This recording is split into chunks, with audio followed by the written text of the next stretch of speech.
ጥፍራችሁን ቅጩን ልንገራችሁ ጥፍር የምታሳድጉ ሰዎች ዝሙት እንፈልጋለን ጥፍራችሁን ቀለም የምትቀቡ ሰዎች ከኔ ጋር የሚከተለኝን ወንድ ሁሉ አስተናግዳለሁ ማለት ነው ቀድሞ ምን ያደርጉ ነበር መሰላችሁ ልብሳቸውን ይቀዱ ነበር በኋላ ጠይቁ ለማለት ማለት ነው የእናንተም ቀሚስ ፍልቅ ነው ፍልቅ ብላችሁ ያመጣችሁት ፋሽን ማለት ነው እሱ ምን ማለት ነው በኋላ ተከተለኝ ማለት ነው ትርጉሙ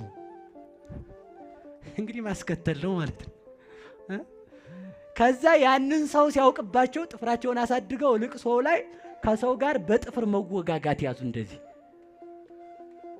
የተወጋጋ እሱም ወጋ እሷም ወጋ ይደራረጋሉ ይሄዳሉ ያን ደሞ ሰው ሲያውቀው ጥፍር ላይ ቀለም መቀባት ያዙ ማለት ነው ጥፍራችሁ ምንድነው ማለት ነው በሉ እንጂ ዝሙት እንፈልጋለን የሚል ማለት ነው እና ልብሰ ዘማ ያው የብዙዎቻችን ልብስ ሆኗል ግን አትልበሱ ነው ባጭር ቃል የዘማውያን አለባበስ የሚባለው እኛ እኮ ሳናውቀው ሊሆን ይችላል አይደል እዚህ ጋር ለእንታም እየነገርኳቸው ነበርና ይሄ ዊጋችሁ ሁሉ ዘማነትን ነው የሚሰብከው ህንዶች ለጣዖቱ መስዋዕት የሚያቀርቡበት ቀን አለ የዚያን ጊዜ ራሳቸውን ይላጫሉ ያን የተላጩትን ጸጉር ቆሻሻ ቦታ ነበር የሚደፉት የሆነ ሰዓት የኔ ዝናብ ዘንቦ ዝናብ ያጠረው ጤፍ የሚመስል ጸጉር ያላቸው ሰዎች መቀጠላቸውን ሲያዩ ማሽን አስገብተው አጥበው መሸጥ ያዙ ለምንድን ነበር የሚቆረጡት ለጣዖቱን ለማክበር ማለት እኛ ደግሞ የምንቀጠለው ለምንድን ነው ሰዎች እንዲያዩን እኮ ነው ይሁኝ ነው ጸጉሬ ያማረ ነው ምንም ትርጉም የለም አይደል ስለዚህ ከልብሰ ዘማ መውጣት አለብን ነው ባጭሩ እንዲያርጋ ጠበቀችው ልብሰ ዘማ ለብሳ የዘማውያን ልብስ የታወቀ ነው ያው ከፍ ከፍ ዝቅ ዝቅ እንዲያ ያለ ነው ማለት ነው እየሰማችሁ ነው ለምሳሌ ጥያቄ ልጠይቃችሁ እዚህ ጋር ቪ የምታረጉት እንደዚህ ኦ የምታረጉት ጡታችሁን እዚች ጋር ባላዋን አየት እንዲያርግላችሁ ሰው የምታረጉት እንደ ወንዶቹ የኔን ጡት እንዴት ነው የሚያዩት ነው አሁን ደግሞ ሴቱ በጣም እንዳትቆጡኝ እንጂ መቤቴን አትቆጡኝ ማለት መቼም ካልከፋችሁ ልካችሁ ልንገራችሁና ልኬን ንገሩኝ ካርቶን መቀመጫቸውም ካርቶን ሆኗል አሁን እንደው ቆይታሉ ሰው መቀመጫን እንዴት ነው የሚያዩ ጥፍራችሁ የሌላ መቀመጫችሁ የሌላ ከንፈራችሁ የሌላ እንዲሁና ጸጉራችሁ የሌላ እናንተ ምን ሆነ ማለት ነው አይሁን እኮ ነው በቃ የዘማው ያለ ልብስ ማለት ነው በተሰጣችሁ አጊጡ በቃ እኔ አታጊጡ አይደለም ያልኩት ግን ያን ስናደርግ ምንድነው ትርጉሙ ማለት አለብን ሰውን ጥፍር አታስቀጥል ስትለው ምን ችግር አለው ባለዩ አታስቀጥይ ካላት ኢኮኖሚ እየከለከለ ይመስላታል ግን ዝሙት ትፈልጋለሁ ብለሽ እየተጣራሽ ነው መነሻው እሱ ስለሆነ ማለት ነው እግዚአብሔር ከዘማው ያለ ልብስ ያውጣን ልባችንን ንጹህ ያድርግልን አልተቆጣችሁም መቼም አይደል ዘይት ትተዋላችሁ ከዛሬ ጀምሮ አይደል ያው እንግዲህ ከዛፍ ቅጠልም ከዛፍ ልጥም ይቅርታ ከዛፍ ቅጠል አይደለም ከዛፍ ልጥ የሚሰራ ዊግም አለ ግን አሁን የዛፍ ልጥ ራሳችሁ ላይ ተሸክማችሁ ትውሉ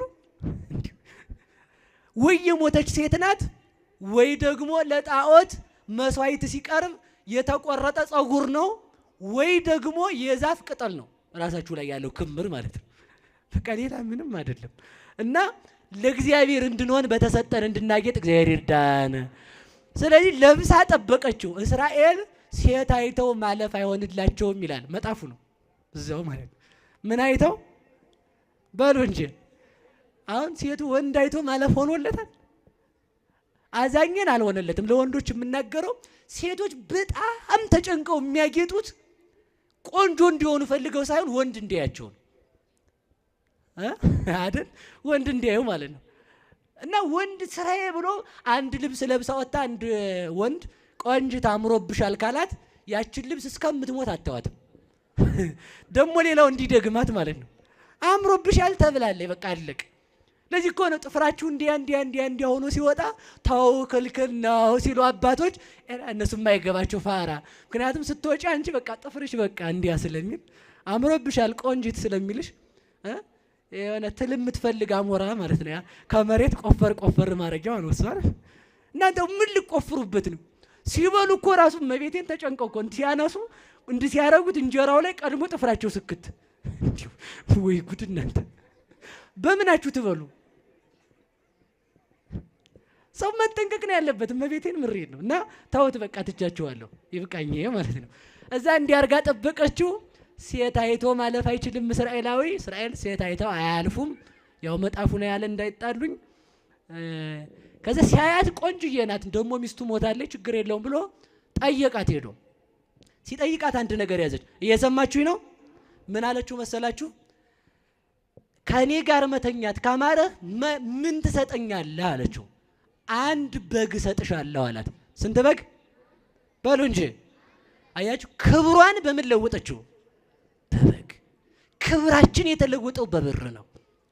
ብዙ ሴቶች ከዝሙት መውጣት ይፈልጋሉ፣ ገንዘብ ስለሌላቸው ዘማውያኑ ሴቶች አሉ። በገንዘብ ክብራቸውን የለወጡ ወንዶችም አሉ። በገንዘብ ክብራችንን የለወጥን መምህራኖችም አለን።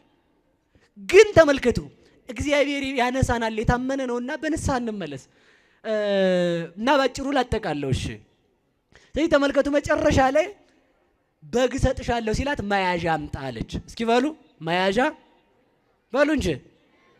ምን አምጣ አለችው?